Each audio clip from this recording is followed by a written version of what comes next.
Buenos días a todos. Perdonad por el retraso, pero bueno, es el directo. Soy el delegado provincial del Colegio de Ópticos de Madrid y ejerzo como óptico optometrista y audiólogo protésico en Federópticos Miramundo en Madrid.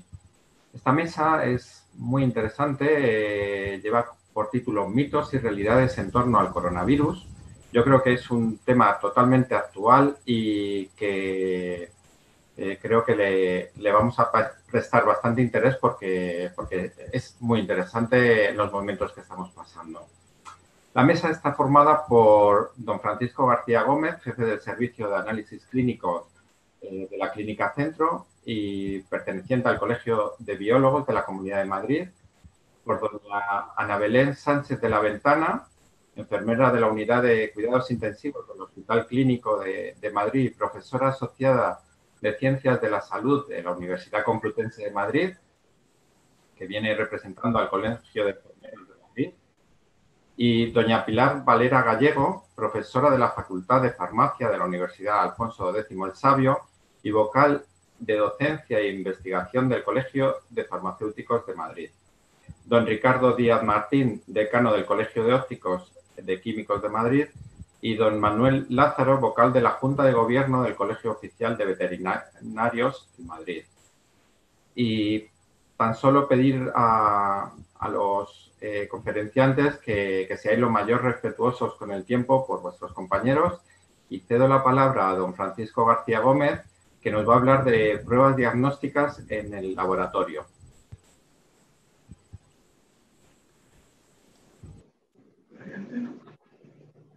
Se veía la presentación, no sé si...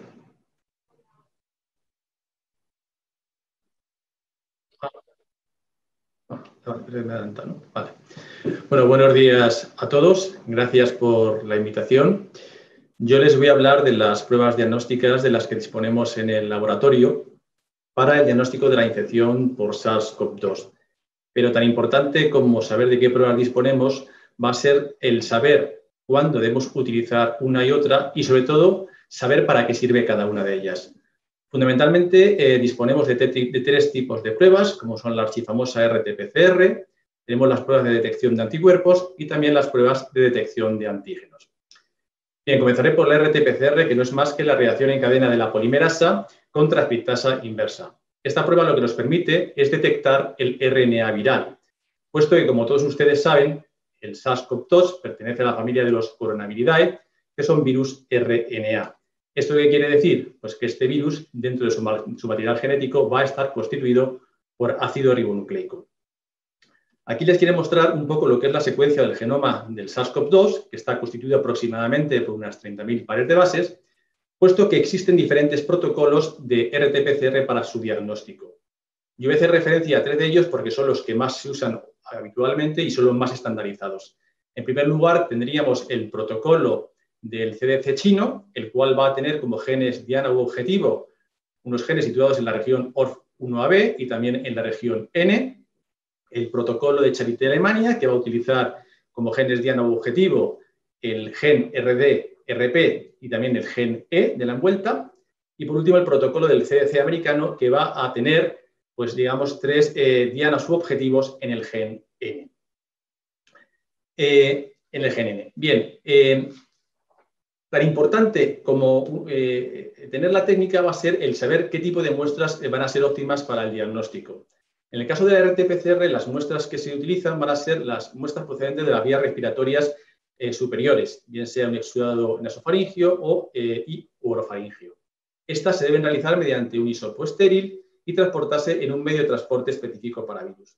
Aquí sí me gustaría resaltar que es muy importante para obtener un buen resultado de la PCR que exista una buena toma del exudado nasofaringio. Este debe estar realizado por personal entrenado y experto, puesto que necesitamos atravesar las cuenas nasales para llegar hasta la zona de la nasofaringe donde se aloja el virus. También se pueden utilizar las muestras del tracto respiratorio inferior, o puede ser un esputo, un lavado broncoalveolar, un aspirado endotraqueal, aunque estas muestras están restringidas sobre todo a las unidades de cuidados intensivos. Recientemente se ha comenzado a utilizar la saliva como muestra, la cual tiene la ventaja de que va a ser pues una muestra que no es invasiva pero el inconveniente parece estar en que su sensibilidad es algo inferior con respecto a las muestras de las vías respiratorias y va a ser muy dependiente de la carga viral que exista. En cualquier caso, podemos decir que la sensibilidad de la RT-PCR oscila entre el 93 y el 95% y su especificidad es muy elevada, en torno al 99,5%. Pero a pesar de ello, podemos encontrarnos con la existencia de falsos negativos. ¿Y esto a qué va a ser debido? Pues fundamentalmente a que existan métodos inadecuados en la toma, en el transporte, en el almacenamiento o en el procesamiento de la muestra.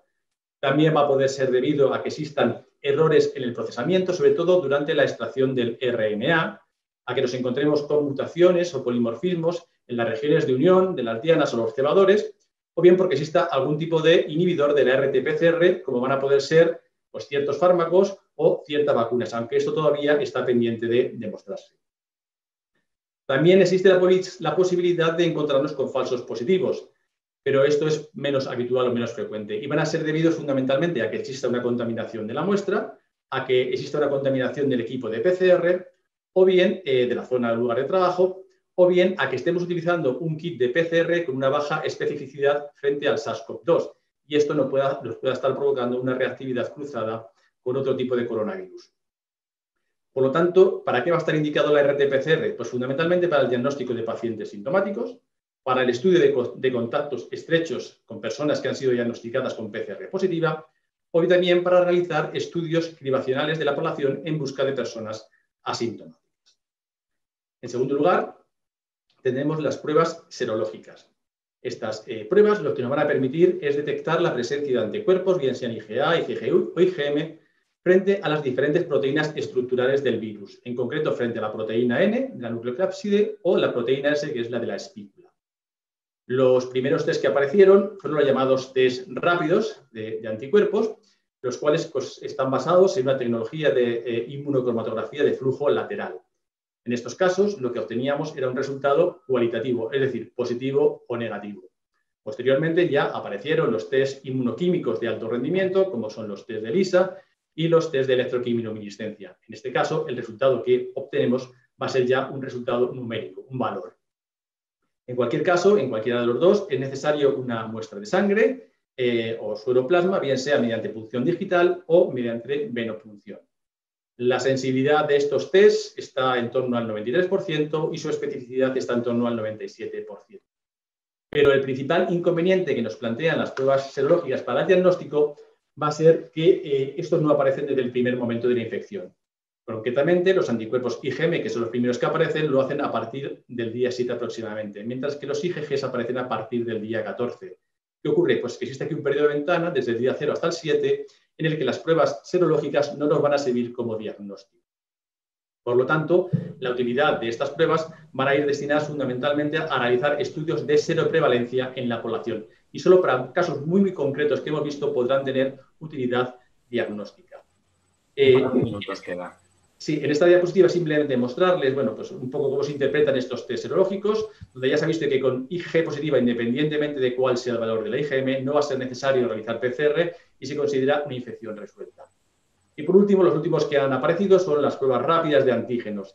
Estos se caracterizan porque utilizan la misma tecnología que los anteriores, es decir, inmunocromatografía de flujo lateral, pero en este caso lo que estamos detectando son las proteínas estructurales del virus, más concretamente la proteína S, la de la espícula, que es la más externa. En estos test vamos a necesitar también una muestra nasofaringea, al igual que la PCR, y la ventaja es que el resultado lo vamos a poder obtener muy rápido, en 15 minutos. Su sensibilidad está en torno al 93% y también su especificidad va a ser muy elevada, del 99%. ¿Cuándo están indicadas las pruebas de antígeno? Pues fundamentalmente en personas sintomáticas de menos de 5 días de evolución, o bien ahora que llega el invierno y aparece la gripe, pues en las urgencias o en los ambulatorios, en las consultas de pediatría, donde nos van a llegar personas con síntomas muy similares y gracias a estas pruebas, en 15 minutos, en poco tiempo, podemos saber si se trata de coronavirus o se trata de otra infección respiratoria. Sin embargo, no está demostrado su eficiencia a día de hoy para realizar estudios de cribado poblacional en busca de asintomáticos. Y eso sería todo, en principio. Muchas gracias. He cedido al tiempo. Cedo la palabra a doña Ana Belén Sánchez de la Ventana, que nos va a hablar de medidas preventivas frente al coronavirus.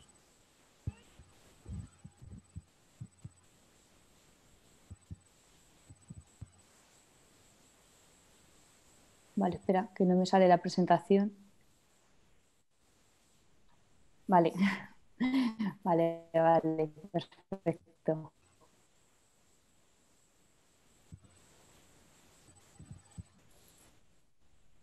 Sí.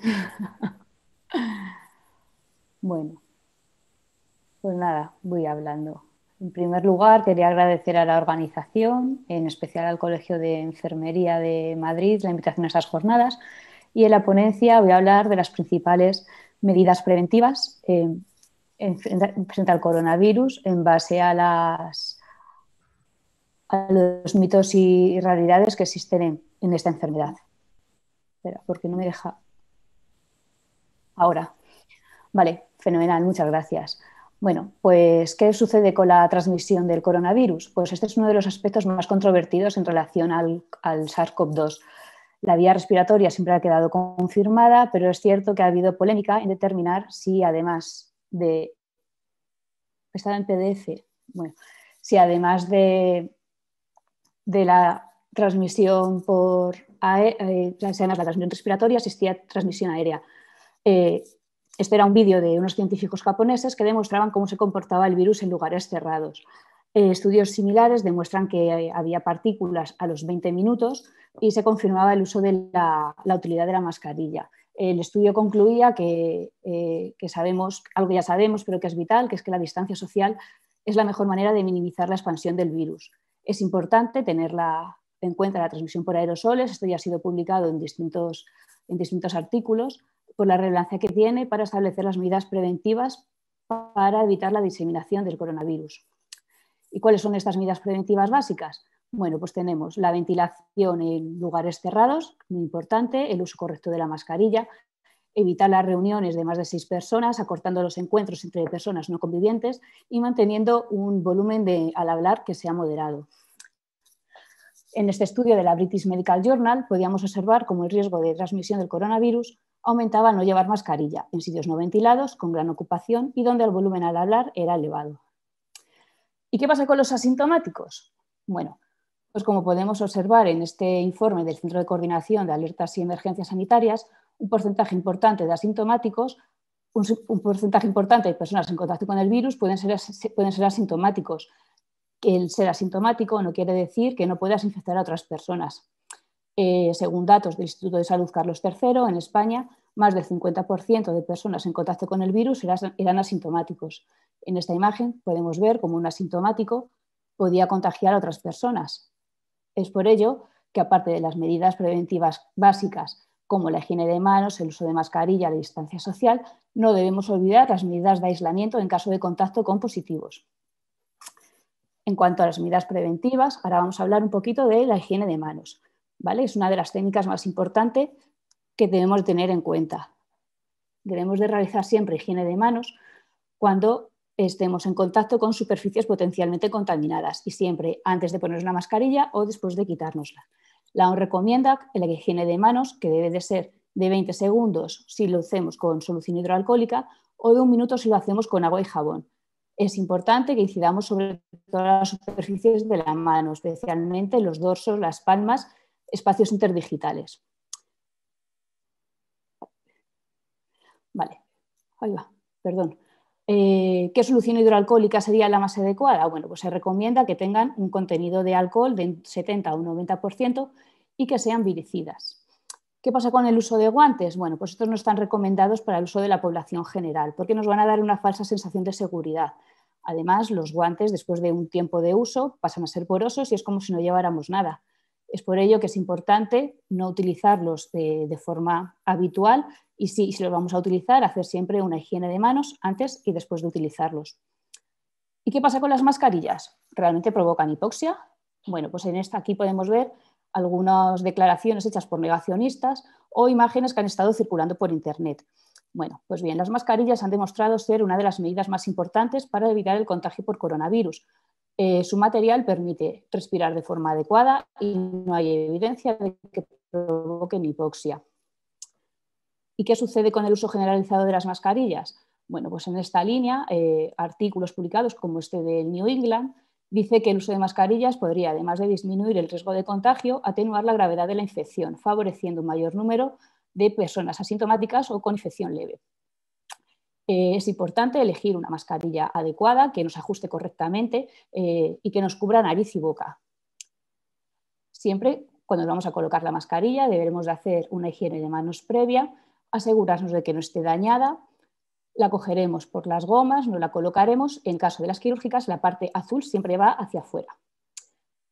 ¿Qué cosas debemos tener en cuenta? Bueno, me repito, siempre higiene de manos antes de colocárnoslas y al retirarla, y no debemos de reutilizar las mascarillas, salvo que estas sean reutilizables. En el caso de las mascarillas higiénicas, debemos de tener en cuenta las recomendaciones del fabricante en cuanto a uso y lavados. Las quirúrgicas están recomendadas un uso no más de 4 horas y las FFP2 hasta 8 horas. Como podemos ver en este gráfico, para la población general se recomiendan mascarillas higiénicas, quirúrgicas o FFP2. Las higiénicas y las quirúrgicas nos protegen a los demás, pero no nos protegerían en caso de estar en contacto con un positivo que no lleve mascarilla. La FFP2 nos protege tanto si estamos contagiados o si estamos en contacto con positivos sin mascarilla. Pero es verdad que si todo el mundo lleva mascarillas, si todos lleváramos una mascarilla quirúrgica o una mascarilla higiénica, estaríamos protegidos. La mascarilla que nunca debemos utilizar, sobre todo la población general, son las mascarillas con válvula, porque nos protegen pero no evitan la salida del virus al exterior. Y bueno, a la hora de elegir la mascarilla hay que tener en cuenta que cumpla la normativa vigente y que estén homologadas. Es por ello que debemos de recordar como las medidas más importantes para la prevención del coronavirus, la distancia social, la higiene de manos y el uso de mascarillas. Muchas gracias a todos y ya estaría. Muy bien, muchas gracias, Ana Belén. Recordaros a todos que podéis hacer las preguntas a través del chat, que después de las conferencias podemos tener un ratito con estas cuestiones. Bueno, y vamos a ceder la palabra a doña Pilar Valero Gallego, que nos va a hablar de la situación actual de tratamientos y vacunas del COVID-19. Adelante, Pilar.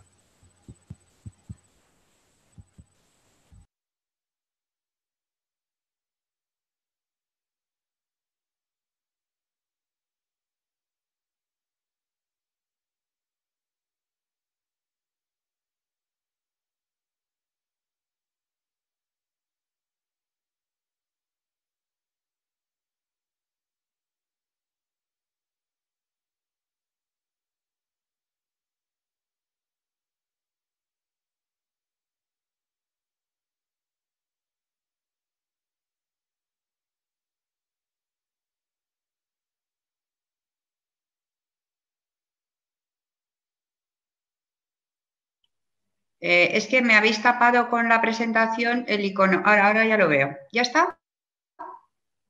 ¿Estamos? ¿Me oís? ¿Me oís? Muy bien. Os decía a todos que buenos días, que estamos muy agradecidos los farmacéuticos que nos hayáis llamado a este Día de las Profesiones. Y quiero daros a conocer una parte de nuestro trabajo que es el medicamento en sí mismo. Actualmente existen 7 tipos de tratamientos farmacológicos contra el SARS-CoV-2. Todos sabemos que con cierta duda tenemos los antivirales, algunos parece que están funcionando, interferón parece que está funcionando, cloroquina, hidroxicloroquina, luego iremos analizando todos. Corticosteroides, oxigenoterapia y reanimación con líquidos endovenosos y otro tipo de medicamentos. A ver. ¿Esto por qué no avanza?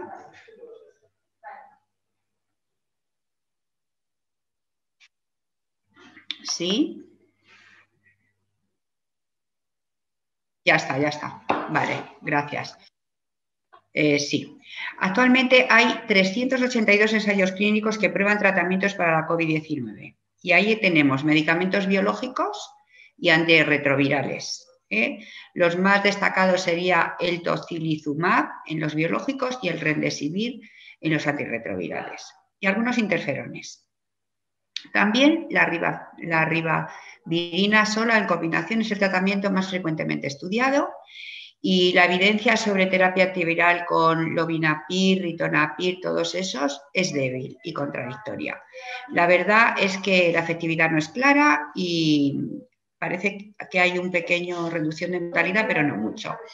Y ahora mismo el interferón es el tratamiento coadyuvante que se utiliza más. La Universidad de Wuhan recomienda el interferón, pero de forma débil. No creáis que tenemos mucha evidencia al respecto. Lo que hemos visto sobre cloroquina e hidroxicloroquina, que muy al principio de la pandemia pues estaba muy escasa y se utiliza para tiene otra indicación terapéutica que no es el SARS-CoV-2. Hubo mucha demanda, hubo mucha escasez, pero se ha visto que no ha dado resultado. Se utilizó mucho en combinación con acitromicina y lo que se ha visto también es que hay un riesgo de aumento en la prolongación del intervalo QT del electrocardiograma y la cosa se complica y no está dando buenos resultados. Sin embargo, los glucocorticoides, en concreto la desametasona, está funcionando bien en enfermedad grave.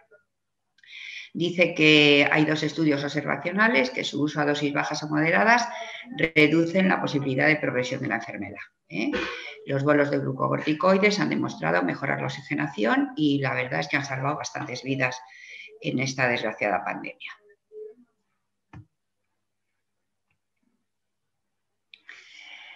El Remdesivir, que se ha hablado mucho de él, ha sido evaluada por indicación autorizada mediante un estudio pilotal que se incluyó unos 1.063 pacientes y los resultados del estudio muestran que acelera un poco la recuperación, pero que tampoco la cosa es para estar muy contentos, la verdad.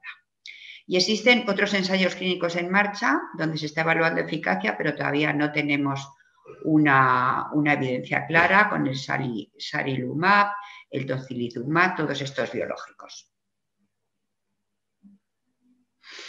¿Qué pasa con las vacunas? En relación con los tratamientos, pues ya vemos que la cosa está bastante oscura, no hay una evidencia clara de nada que pueda curar el COVID-19 de momento. ¿Qué pasa con las vacunas? Pues las vacunas las estamos esperando como agua de mayo, han demostrado ser medicamentos eficaces para el control de enfermedades, lógicamente. La OMS ha publicado el 20 de agosto que hay unos 30 candidatos a vacunas frente al COVID-19 en fase clínica y 139 en fase preclínica. La mayoría de las que se están desarrollando están basadas en la proteína S, que es un receptor celular, y experimentación previa en animales ha visto que las vacunas basadas en proteína S inducen anticuerpos que previenen una infección en defensa contra el virus salvaje. En este momento, los resultados publicados de 4 ensayos en fase 2 de diferentes vacunas, aquí tenemos el autor, los autores en la primera línea, la compañía o el país, el tipo de vacuna y los participantes. Aquí tenemos que dar pues, mucha importancia, por ejemplo, a la de AstraZeneca, que se desarrolla en el Reino Unido, que es la que más participantes tiene. Más adelante tenemos cómo funciona su inmunogenicidad, cómo es la seroconversión, qué efectos adversos hay. Pues de momento parece que no son muy importantes los efectos adversos. Lo que pasa que, claro, estamos yendo demasiado deprisa. Estamos yendo demasiado deprisa en relación con esta vacuna.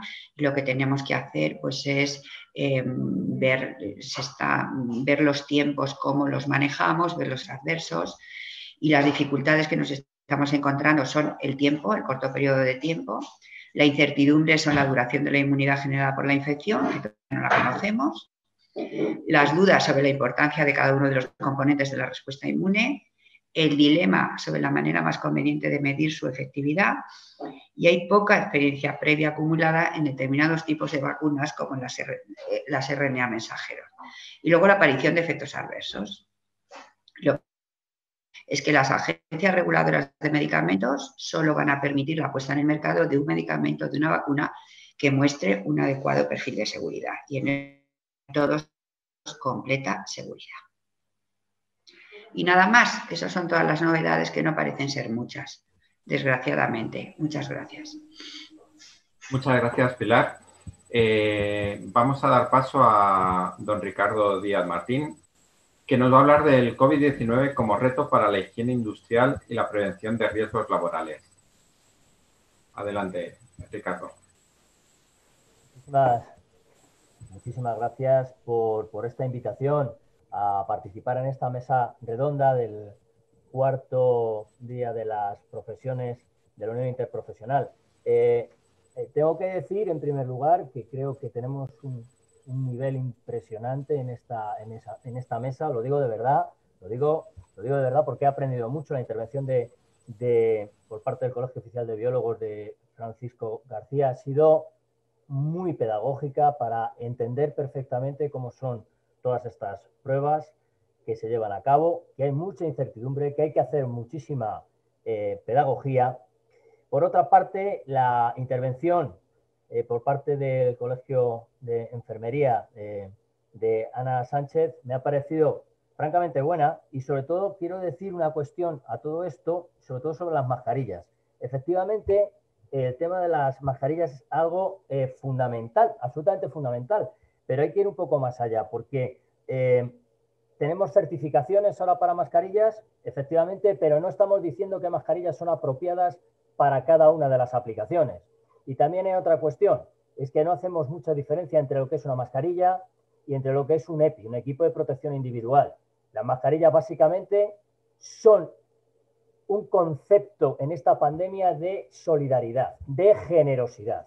Yo llevo mascarilla para protegerte a ti, no me la pongo para protegerme a mí mismo. Yo creo que esto es un punto muy relevante y muy importante para que todo el mundo, en fin, se centre. De doña Pilar Varela del Colegio Farmacéutico, que decir, pues sinceramente me ha encantado también la exposición, y porque además está poniendo muy claramente que nos queda mucho camino por avanzar. Del Colegio de Veterinarios estoy ansioso por escuchar a Manuel Lázaro, porque creo que en esta ocasión a los veterinarios los han dejado un poco al margen cuando se trata de un virus que proviene precisamente del mundo animal y que precisamente los veterinarios deberían haber jugado un papel mucho más importante. No sé por qué no se les ha dado esa cancha. Pero entrando en el tema que me ocupa de prevención de riesgos laborales, miren, la importancia de los servicios de prevención de riesgos laborales es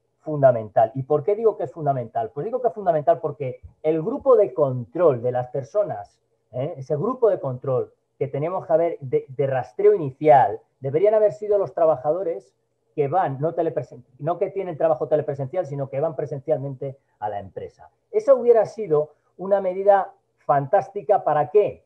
Para anticiparnos al virus. Es decir, si nosotros hubiésemos empezado a chequear a nuestros trabajadores por semana o como mínimo cada 10 días, podríamos haber localizado perfectamente a esos asintomáticos y haber empezado luego por sanidad a rastrear. ¿Por qué no se hace? Pues no lo sé, pero los futbolistas profesionales ahí están, lo están haciendo y no creo que tengan más derechos que el resto de trabajadores. Hay que decir también, y si no que me corrija Francisco García, que por ejemplo las pruebas PCR no se tienen por qué hacer cuando estamos hablando de grupos de personal, no tenemos por qué hacerlas personalmente a cada uno, sino que podemos tomar diversas muestras, no sé, 5, 10 muestras, meterlas en el mismo tubo y realizar la PCR. Si esa PCR sale negativa, estos 10 trabajadores están limpios, y a continuar que no, pues habría que hacerlo a cada uno de esos 10, con lo cual estaríamos también ahorrando muchísimo en dinero. Pero vamos un poco más allá. Hay una cuestión importante que desde los servicios de prevención de riesgos laborales tenemos que tener siempre muy en cuenta, y son los dos factores fundamentales en los que se produce el contagio. Por una parte, el tiempo de exposición al patógeno, y por otra parte, la carga viral a la que estamos sometiendo a ese trabajador. Pues bien, habrá que reducir estos dos factores. El tiempo de exposición, evidentemente, ¿cómo se reduce al máximo? Hombre, pues con teletrabajo, eso es de cajón de madera de pino. Cuando no se puede teletrabajar, pues habría que realizar reducciones de los horarios presenciales, grupos cerrados de trabajadores coincidentes en tiempos y momentos, en lugares concretos, Es decir, generar buenos turnos y bien conocidos para tener precisamente esos grupos de control muy acotados, entradas lógicamente escalonadas, cosas que ya se están haciendo en muchos sitios, aunque lamentablemente no en todos. Y luego cuando hablamos de la carga viral, vamos a ver, cuando estamos dentro de una sala, tenemos perfectamente claro, y ya yo creo que es un acuerdo común de toda la comunidad científica, efectivamente el virus se está propagando por aerosoles. Cuando estamos en una habitación y durante mucho tiempo y no está bien ventilada, tenemos muy claro que aquí el tema de la distancia social, ya no está tan claro. ¿Y por qué no está tan claro? Porque aunque utilicemos mascarillas, aunque estemos utilizando mascarillas, las mascarillas no nos quitan el 100% de la emisión de esos aerosoles. Por lo tanto, vamos a tener un pequeño porcentaje, un 5, un 10, un 15, un 20% que estamos emitiendo. Cuando esto se está produciendo y el aerosol, por tendencia natural, no se está difundiendo hacia arriba, porque tenemos un techo, lo que estamos produciendo, lógicamente, es una concentración de ese aerosol. Y ese aerosol, pasada 1 o 2 horas, ya no tiene un gradiente de concentraciones. Prácticamente en toda la habitación tenemos una alta carga. Es muy importante, por lo tanto, el tema de la ventilación. Y aquí hay otra cuestión que es absolutamente alucinante de la falta de información que se está dando. Señores, ventilar bien, ventilar correctamente, no quiere decir pasar frío. No tiene nada que ver. Podemos estar ventilando perfectamente y no por eso tenemos que estar pasando frío. ¿Cómo se hace esto? Pues lógicamente produciendo tiro natural. La calefacción tiene que venir de la parte inferior siempre. Si puede ser suelo radiante, tanto mejor. Que no, pues algún convector de calor que produzca siempre calor intenso por la parte baja y que produzca un tiro natural de convección de ascenso como el tiro de una chimenea. En las partes superiores, o bien tendremos que tener extracción o bien tenemos que tener suficiente apertura en la parte más alta como para salir. No se trata de que tengamos todas las ventanas abiertas, sino de que consigamos un flujo de aire suficiente y continuo como para garantizar que esa concentración de aerosoles se puede mantener. Para medir esto, bueno, hay medidores de CO2, señores, que valen 20 euros, tampoco es tanto. Por lo tanto, también son cuestiones que hay que invertir. Aquí, para finalizar, porque tendría tantísimas cosas que contar, que bueno, lo único que quería hacer hincapié es que ojo con los centros en los que la calefacción viene por el techo. El aire caliente nos va a impedir el flujo de convección natural de los aerosoles. ¿Eso qué quiere decir? Que vamos a generar un colchón de aire caliente que cuanto más calefacción tengamos, cuanto más estemos añadiendo aire caliente y a más temperatura, ese colchón lo que va a hacer es crecer, evitando lógicamente por la parte baja esa convección, y lo que estamos haciendo es algo similar a reducir la altura del techo. ¿Eso en qué se va a traducir? Pues evidentemente una concentración de aerosoles.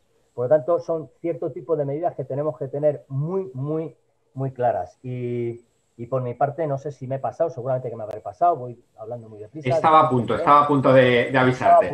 Bueno, pues más o menos creo que no me he quedado muchas cosas, muchas cosas en el tintero. Simplemente, insisto, si cuando nos desconfinaron hubiéramos utilizado los servicios de prevención de riesgos laborales y hubiéramos ido a los trabajadores como grupos iniciales de control, nos habríamos anticipado al virus precisamente localizando a los asintomáticos. Que el sintomático se localiza solo, señores, que se va porque se pone malito. El problema es localizar rápidamente al asintomático. Ahí nos habríamos anticipado. Ahora no. Ahora es el virus el que nos lleva del ronzal.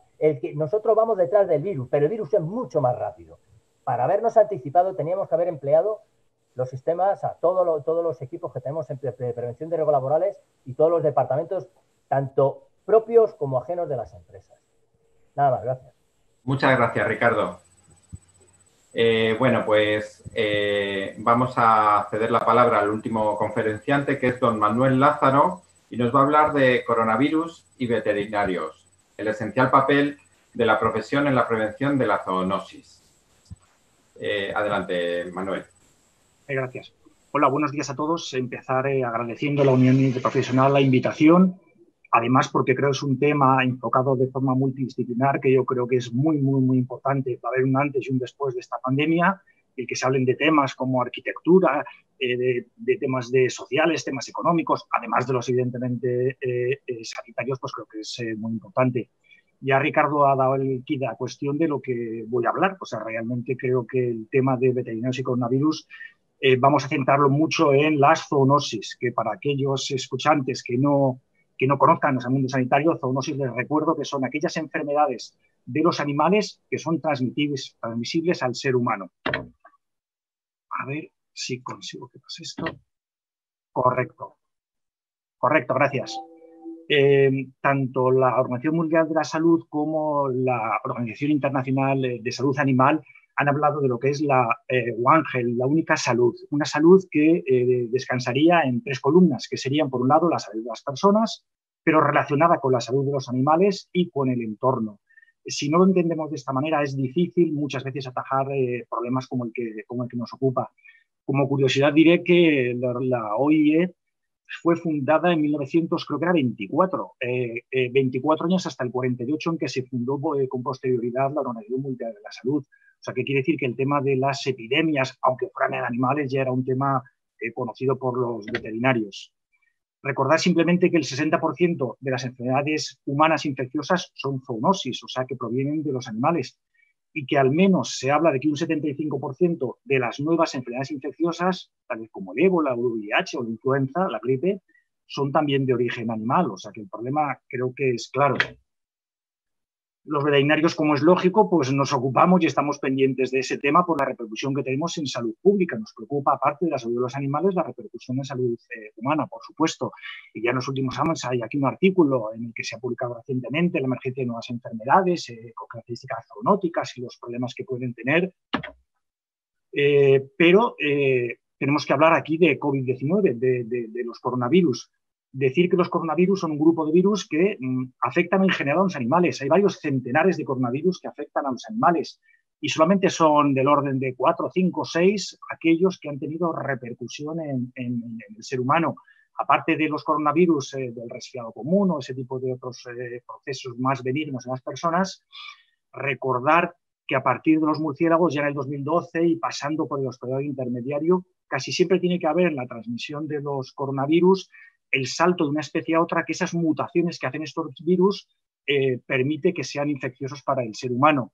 Bueno, pues aquel SARS-CoV-1, podríamos decir, saltó del murciélago a la civeta y de ahí pasó al ser humano. Con posterioridad, 8 o 10 años después, en el Medio Oriente, pasó algo similar a través de los dromedarios, hasta la situación que tenemos actualmente, en la que no se ha descubierto realmente el hospedador intermediario, pero sí que parece claro que viene de los murciélagos.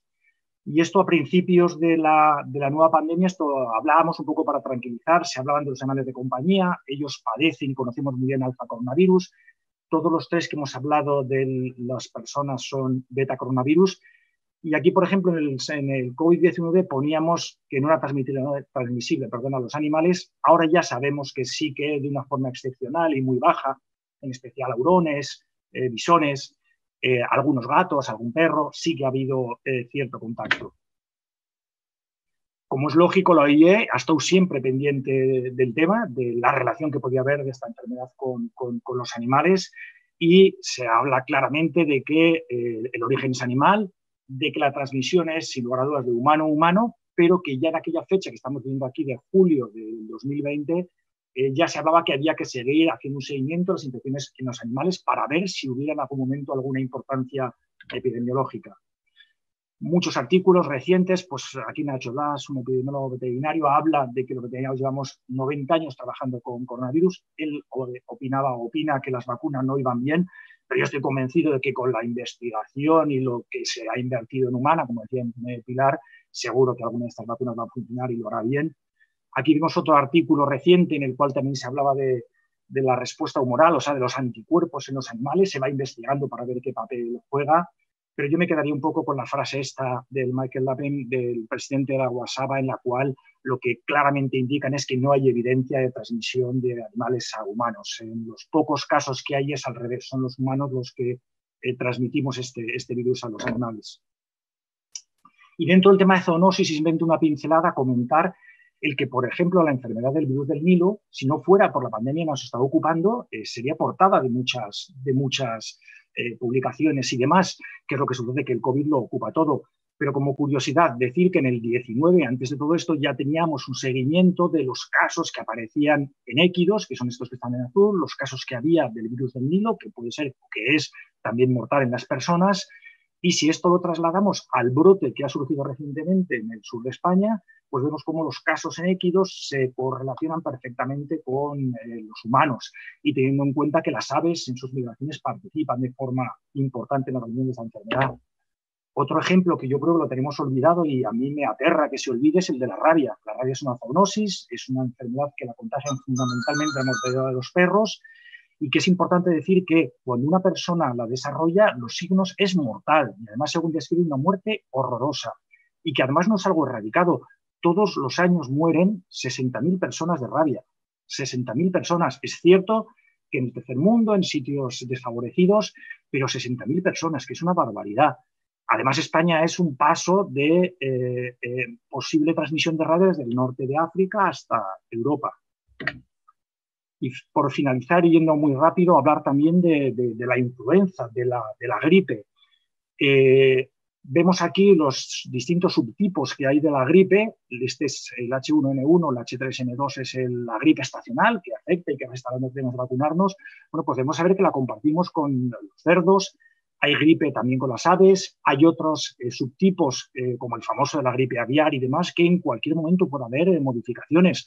Esto es un artículo muy reciente en el que se habla de que algunos de estos subtipos en cerdos, en granjas de Europa, tienen potencial pandémico. De hecho, los epidemiólogos sospechaban, o siempre se está pendiente de las nuevas pandemias que puedan surgir, y estaban convencidos de que sería una pandemia de virus influenza. Al final se ha demostrado que ha sido un coronavirus, pero debemos estar siempre pendientes de ello. Y aquí, como curiosidad, en la famosa gripe mal llamada española del 18, no se ve muy bien, pero aquí hay un gatito y le ponen una mascarilla, o sea que en este caso también afectó a los animales de compañía. Finalmente, sí me gustaría tener un recuerdo para los compañeros veterinarios que en los peores momentos de esa pandemia, bueno, pues al ser nuestra actividad esencial, hemos estado ahí al pie del cañón, tanto los clínicos de animales como los que trabajan en seguridad alimentaria, en los mercados, en función pública, y en particular me gustaría resaltar dos actividades. Una, el laboratorio que en el peor momento de la pandemia se montó en la Universidad Complutense, promovido por veterinarios de la Facultad de Veterinaria de Madrid para realizar PCRs cuando no había medios diagnósticos, no tenía que ver con lo que es ahora, y que fue de gran ayuda en las residencias de ancianos. Y por otro lado también comentar un poco la actitud de generosidad que tuvieron los veterinarios clínicos, que cedieron sus equipos de ventilación y los aparatos que tenían a petición de los hospitales en aquellos momentos terribles. Fue un granito de arena porque evidentemente no llegaron más allá de 100 equipos o una cosa así, seguro que era poco para lo que se necesitaba, pero que estoy convencido de que salvaron vidas. Muchas gracias, espero no haberme pasado. No. Muchas gracias, Manuel. Bueno, pues la verdad que las 5 ponencias, ¿a cuál más interesante? Hay algunas preguntas que han cuestionado y bueno, pues vamos a empezar. Ana Belén, preguntan por las mascarillas de tela, si son aconsejables frente a una persona asintomática sin mascarilla. Vale. ¿Me oís, verdad? Sí. Sí. A ver, las mascarillas de tela, lo primero, son las llamadas higiénicas. Lo más importante es que estén homologadas, porque se están vendiendo muchas o se hacen caseras. Entonces, es cierto que lo más importante es que estén homologadas, que cumplan todas las recomendaciones, que no se usen más de lo que determina el fabricante. Entonces, es verdad que si estuviéramos con una mascarilla de tela con una persona asintomática, pero que fuera positiva, y ella no llevara mascarilla, no nos estaría protegiendo. Perfecto, pues muchas gracias. Pues yo creo que esta también va para ti. Vamos a ver. Actualmente, ¿cuál es el tratamiento de preferencia para los pacientes en la UCI infectados por COVID? Bueno, puede ser para ti y para Pilar, bueno, pero bueno. Sí, eso te iba a decir. Bueno, pero yo seguro que Pilar lo puede explicar mucho mejor que yo, pero bueno, Nosotros actualmente estamos poniendo dexametasona, lo que más. Ha habido algún ensayo clínico con Sivir, pero vamos, básicamente en esta segunda ola la dexametasona es el tratamiento clave. Pero vamos, creo que Pilar puede explicar muchísimo mejor que yo todo el tema de tratamientos. Pilar, si quieres, ¿nos puedes aportar algo? Nada, lo que ha dicho Ana, es que es lo que hay. Ahora mismo la dexametasona está sacando de muchísimos problemas y bueno, y el Remdesivir en algunos pacientes también está funcionando, les está facilitando la salida de la UCI sobre todo, pero poco más, desgraciadamente poco más. Lástima que no nos dijerais una lista muy grande, que eso sería que esto iba para adelante, pero bueno. Ahora preguntan hacia Manuel Lázaro. ¿Crees que los veterinarios, en base a la formación y experiencia en esta y otras zoonosis, podrían aportar en los comités asesores del COVID-19 en los órganos de gobierno? Pues hombre, como suelo decir, me alegro de la pregunta. Yo creo que la propia pregunta está diciendo la realidad. Sí que es cierto que la visión que tienen los veterinarios por su preparación, por su forma de trabajar, tiene un concepto mucho más que se habla de la inmunidad de rebaño y cosas de ese tipo. Bueno, pues esos nombres vienen de la veterinaria. Y sí que el enfoque de la gran especialización que tiene el profesional médico de medicina humana, que son súper especialistas, quizá en algunos casos limita a la hora de poder ver esa visión más global. De hecho, en algunos países, en Alemania, en algunos otros países, sí que hay veterinarios incluso responsables de este tipo de cuestiones. No se trata de invadir ninguna competencias, al contrario, dar una imagen o una visión a veces global que creo que sinceramente es positiva. Muchas gracias.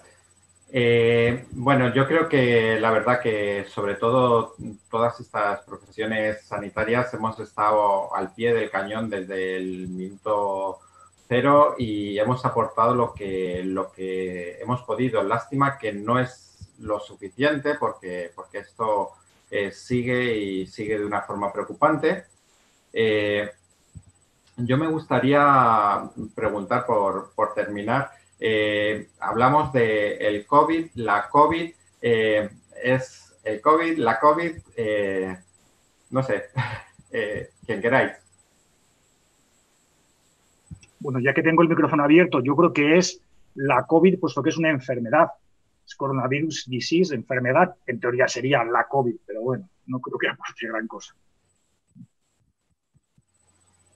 Muy bien, pues muchas gracias a todos por... Sabéis que estamos confundiendo el nombre del virus con el nombre de la enfermedad.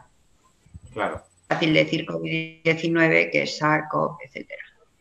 Entonces, eso es una lucha que empezamos al principio, sobre todo los microbiólogos, diciendo eso no se nombra así, eso no se nombra así, pero los medios de comunicación han tirado por la calle del medio. Pero está muy claro que el virus es el SARS-CoV-2, que es masculino, y la COVID-19 es una enfermedad que es femenina. Pero ya está. Vamos a seguirlo llamando mal. Muchísimas gracias. Gracias. Gracias a todos.